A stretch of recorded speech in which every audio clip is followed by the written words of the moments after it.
Your life, sir, your life. Hi, very good afternoon to all of you. We had a slight bandwidth issue, so we couldn't connect. But let me not take more time and start answering some of the questions which I read. The first worry is on coronavirus.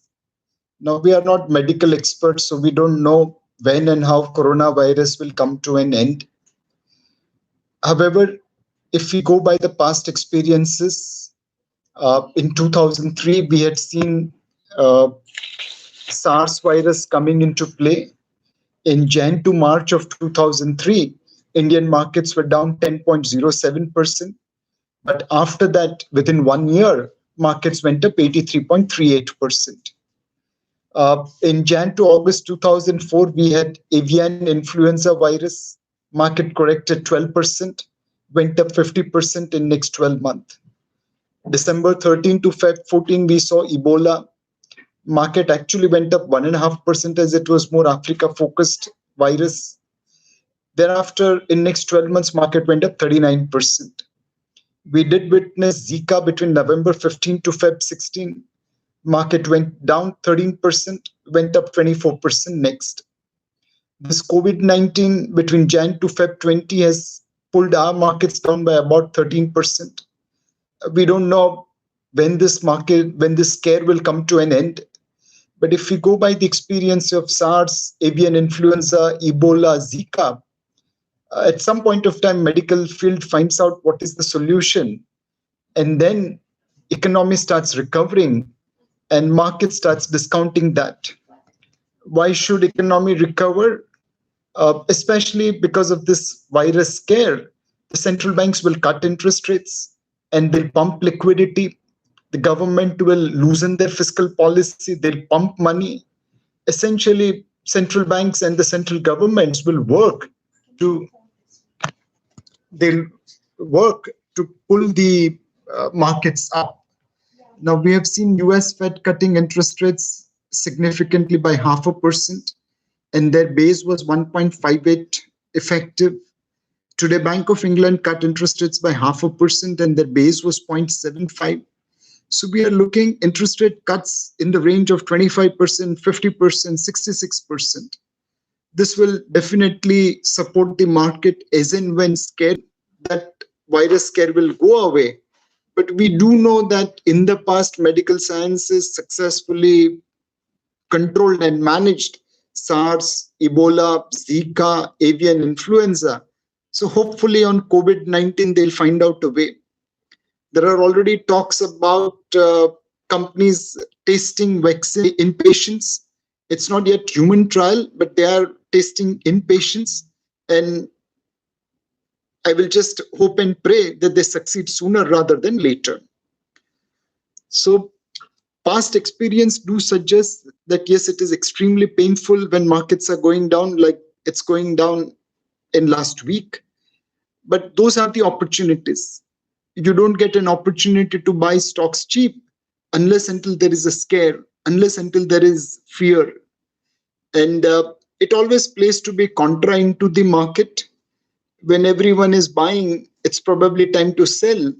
And when everyone is selling, it's probably time to buy. Let's dig a little bit deeper into coronavirus and how India could be different vis-a-vis rest of the world. Now, the biggest fear for coronavirus is that cities will be locked down, countries will be locked down, like Wuhan, like China, like Italy. This will disrupt businesses. People won't be able to go to their jobs. Supply chain will get disrupted, demand will get disrupted, and there will be overall recession.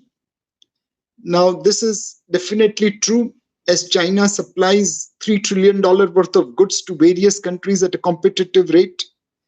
In certain items like soft toys, garments, computers, electronics, they are large dominant supplier.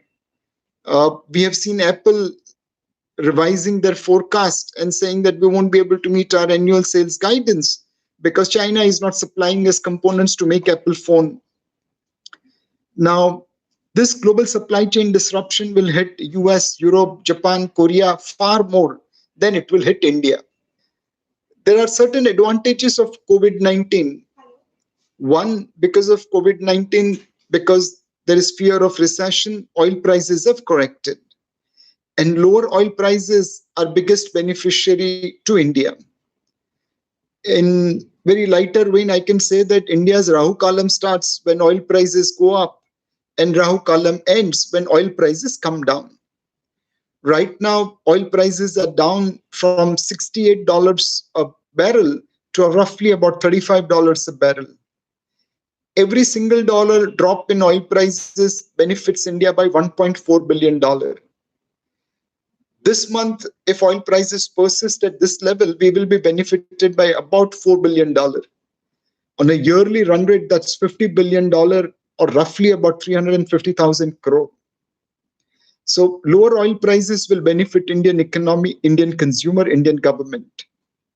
The second, we were running large trade deficit with China. The official number is $58 billion. Hawala included, it could be another $4 billion. Routing from Bangladesh, Sri Lanka, that could be another $70 billion. So overall, we run a deficit with China compared to rest of the world. Now, because of COVID-19, China won't be able to export goods as before. And to extent, local Indians will benefit, local manufacturer will be benefiting. And that combination will help us reduce trade deficit with China. Even if we assume $1 billion reduction in trade deficit on a monthly basis, that's about $12 billion a year. That's roughly about 84,000 crore a year. So India's two biggest benefit from COVID-19 is lower oil prices and lower trade deficit with China. What could be the biggest benefit over and above this too? Well, because of COVID-19 related disruption, many global companies will be willing to move away from China. If we can invite them to come to India, if we can welcome them to India, then to a great extent, our foreign direct investments will go up, growth will happen, jobs will be created, employment will be created, and overall, country will benefit significantly. So if I have to summarize coronavirus scare, we don't know when medical experts will find a solution for coronavirus, but our experience based on SARS, avian influenza, Ebola, Zika suggests that markets correct between 10 to 15% during such crises, and thereafter they give significant return once a medical solution is found to these emergencies. If you believe medical science will prevail over coronavirus, then this correction is a great opportunity to buy. If you believe no, medical science will have no solution for coronavirus, then this is a great opportunity to sell despite correction. Our recommendation is that every correction is a great opportunity to buy. And if you follow your disciplined asset allocation, you will benefit over a period of time. One question which a lot of people ask, markets have fallen, I have lost some money, what should I do? Well, when you invest, you really have to be prepared for taking correction on the chin. Markets have upswing as well as downswing. They go up as well as come down. And normally, an investor loses money when he enters looking at past return and exits when there is a volatility.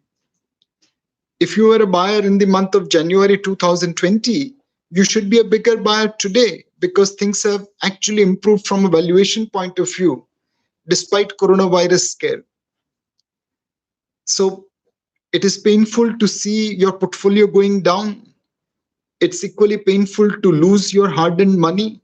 But please remember, this is notional loss. It's not real loss till such time you convert it. This is a good opportunity to invest. And if you follow a disciplined portfolio allocation, where some money is in debt, some money is in equity, some money is in real estate, that combination will help you ride the volatility. And like today in 2020, we can look back into the past and say that, In 2003, during SARS crisis, if I bought equity, I have made lots of money.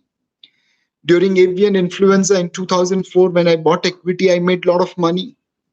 During Ebola crisis of 2013-14, I made a lot of money by buying into correction. During Zika virus of November 15 to Feb 16, I made money by buying into correction. So the past experience does suggest that the short-term pain invariably helps in creating longer-term gain on the portfolio. We believe this is the opportunity to invest. If you are a learned person, then buying stock is fine. But if you don't have time, energy, inclination for researching stocks, for following up on them, then equity mutual funds will be a great opportunity. We have always recommended people to invest via systematic investment plan. Your regular income can be divided in two parts. One, investment, which should go into systematic investment plan in equity mutual funds. Second could be your day-to-day expenses and so on and so forth. If you want to invest today, lump sum money, will still recommend don't put lump sum money at one go. Try to divide it over 3 to 4 installments, and you can put every week or whenever you see markets correcting. This is good opportunity in the market, even though near term there is pain. But our belief is that someday medical science will find a solution for coronavirus.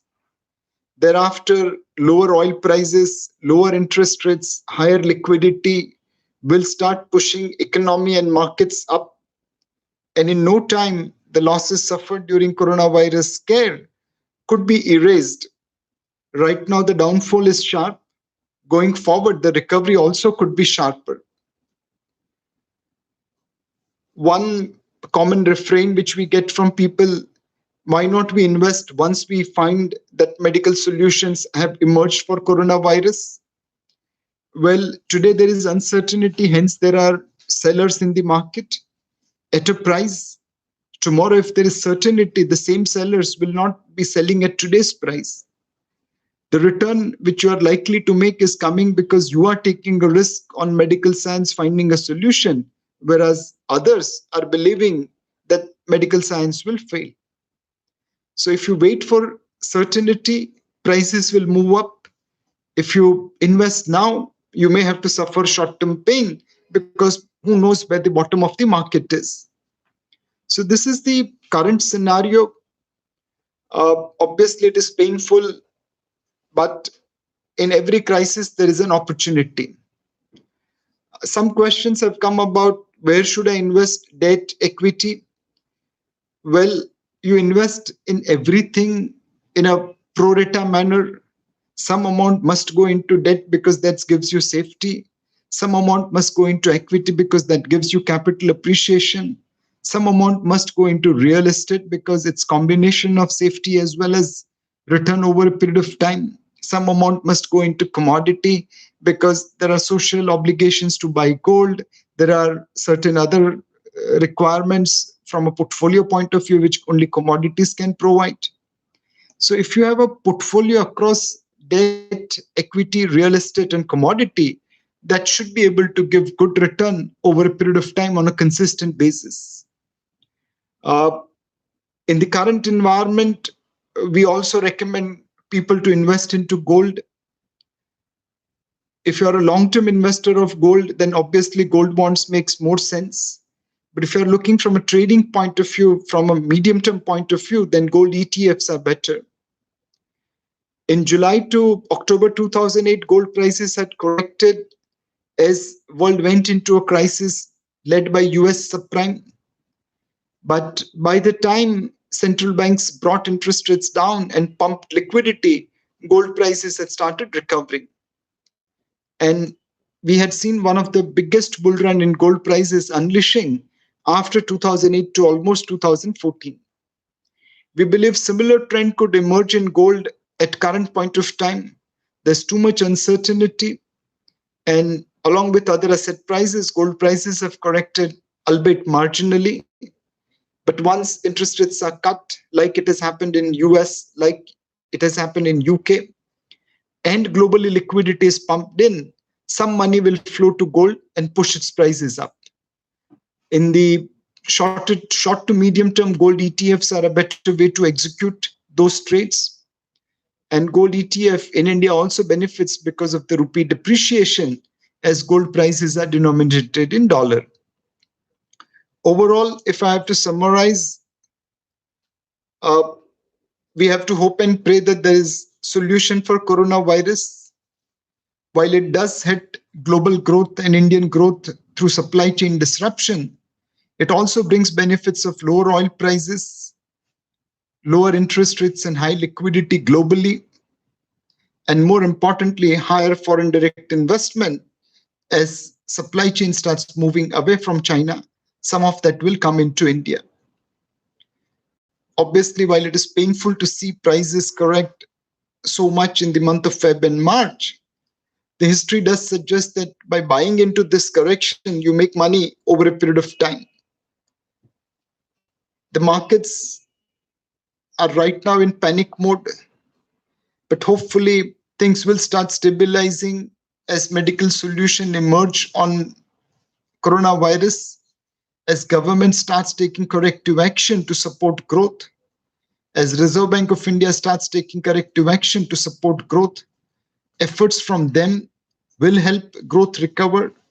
It will benefit Indian companies, and that benefit will be reflected into their prices.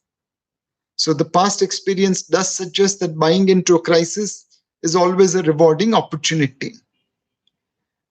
There's no point in choosing one asset class over another consistently.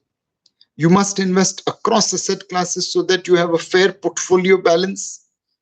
It will give you reasonable return. Also, it will reduce volatility reasonably. So this is how we see the current situation. If there are any questions, we'll be happy to take. So the first question is, where should we invest now? Small cap, mid cap, multi cap? Uh, right now, small caps and mid caps have become attractive. Uh, Large caps are fairly valued. So my recommendation is that if your risk profile permits, it's time to build into small and mid caps portfolio. But please remember, small and mid caps portfolio is inherently more volatile compared to large caps.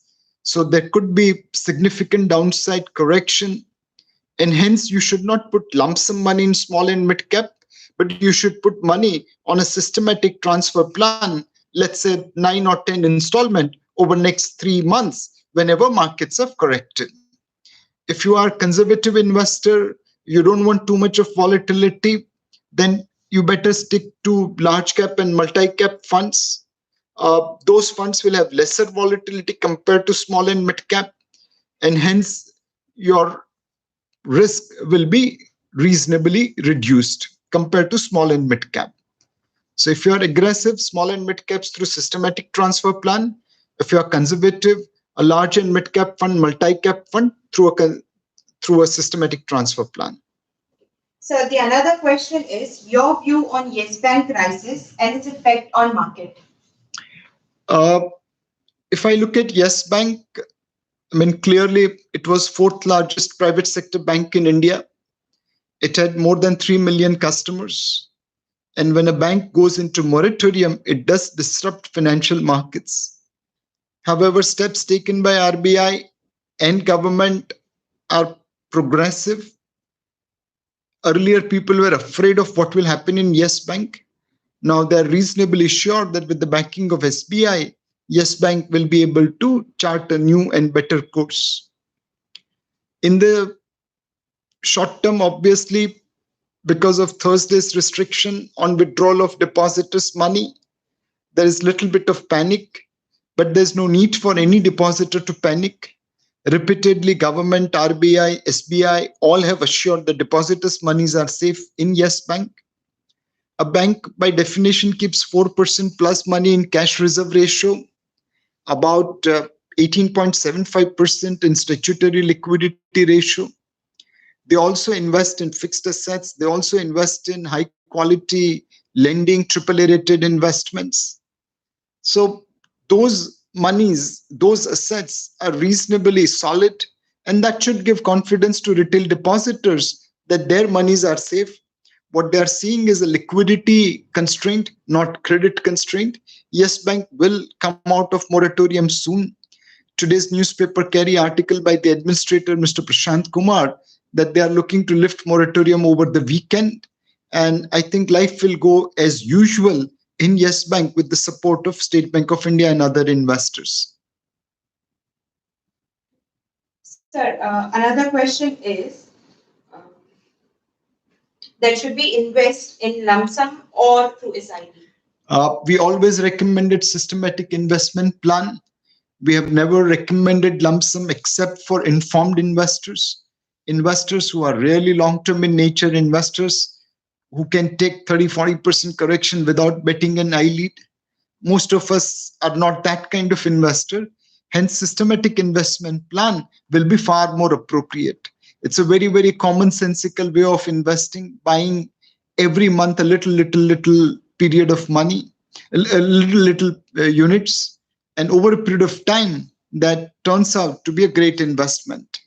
So never lump sum unless until you are very, very informed investors. Always SIP because it helps you average into the market. So the last question is, should I invest in equity mutual fund on the days when the Sensex and Nifty falls down? If you have money, definitely that's the way to invest. But we have seen if you try to time the market, the results are not necessarily good. Over last 25 years, I have seen people waiting to buy stocks or index on that day when it will correct. But in that waiting, people have lost far more money than people would have lost on the correction.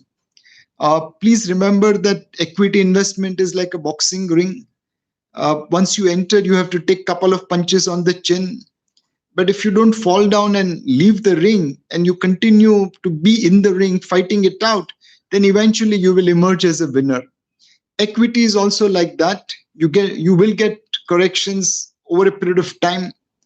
It will happen for known reasons, unknown reasons. It will happen for the fear of the co-investors.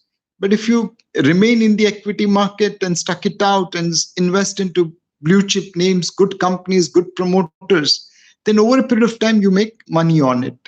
So please remain a disciplined investor. That should benefit everyone. Just one more last question Yeah. is why companies are not coming to India even after China has fallen after coronavirus? Companies are coming to India. There was a chemical company which got a $450 million contract, potentially from a customer who shifted base from China. We have seen mobile phone companies coming to India. Samsung shut down all their mobile plants in China and have shifted entire production to India. It's a matter of pride for India that in Noida today Samsung makes world's single largest location mobile handset plant. So the journey has begun. Maybe we can be worried about the speed, but directionally people are leaving China to set up their base into other parts of the world. Bank of America did a survey of about 3,000 odd US companies who were sourcing goods from China, and more than 55% of that looked at India as the second best option. So we will see more flows coming on foreign direct investment and global companies to invest into India like they were investing in China from 1980 onwards. Because of shortage of time, we won't be able to answer all the other queries which is being posted over here. But we'll take a dump of it and try to respond to you on an individual basis. It was my pleasure to talk to you. And if I have to summarize, we are not experts on medical side, so we don't know where coronavirus will come to an end. But our experience suggests that when you buy, when there is panic and fear on the street, then invariably you end up making money over a period of time. It doesn't mean that when you start buying tomorrow onwards, markets will start going up. Markets gives significant pain on the way down. But if valuations are in your favor and you have bought it at reasonable price, over a period of time, market does gives a great return. The best way to take advantage of this opportunity is your normal systematic investment plan in equity funds. And if you want to take a shortcut over there, then systematic transfer plan will be a better bet compared to lump sum investments. Thank you.